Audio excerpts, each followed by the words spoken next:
Bonjour à tous, nous voici en deuxième jour de confinement et vous comme moi, nous prenons conscience que le fait de ne plus avoir de repères dans le temps, comme aller au travail, aller rencontrer les personnes que nous connaissons, aller à l'école pour les plus jeunes, eh bien chamboule complètement notre emploi du temps.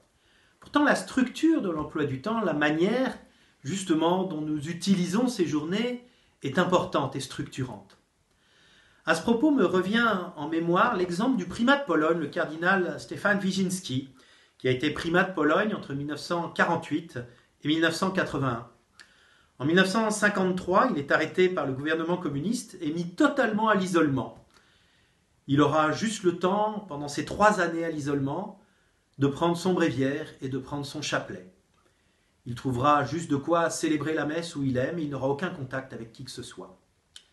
Ce qui m'a impressionné en allant à Varsovie, c'est de découvrir à cette occasion l'emploi du temps qu'il s'était fixé.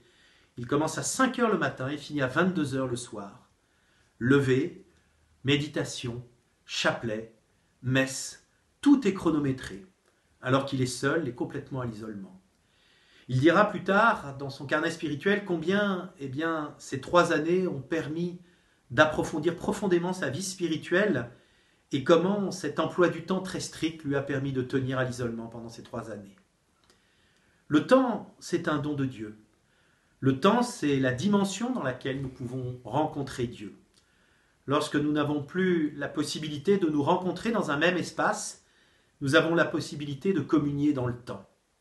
C'est bien le sens aussi du jour du sabbat qui nous a été donné par le Seigneur et de ce que l'on peut appeler la sanctification du temps. L'Église nous propose la liturgie des heures, ces offices dits à heures régulières. Entre prêtres, nous prions le matin à 9 heures, à midi et à 19 heures. Célébrons la messe à 19 heures, nous prions ensemble ces offices, ces heures, pour rester en communion aussi avec toute la communauté. L'Église propose aussi la petite prière de l'Angélus, qui sonne régulièrement à notre clocher à 9 heures, à midi et à 19 heures. Occasion d'arrêter nos activités pour nous tourner vers Dieu. Et si ce temps de confinement pouvait nous permettre justement de sanctifier le temps, d'être attentifs en particulier à l'heure de notre coucher, à l'heure de notre lever, pour garder cette structure.